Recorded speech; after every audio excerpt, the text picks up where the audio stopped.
ఎవరు రాయగలరు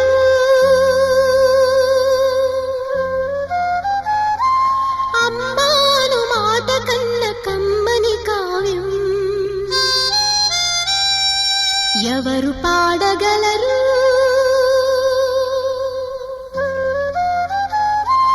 అమ్మ అనురాగం కన్న తీయని రాగం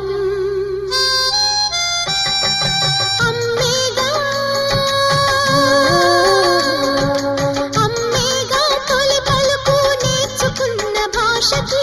అమ్మేగా ఆది స్వరం ప్రాణమనే పాటకి ఎవరు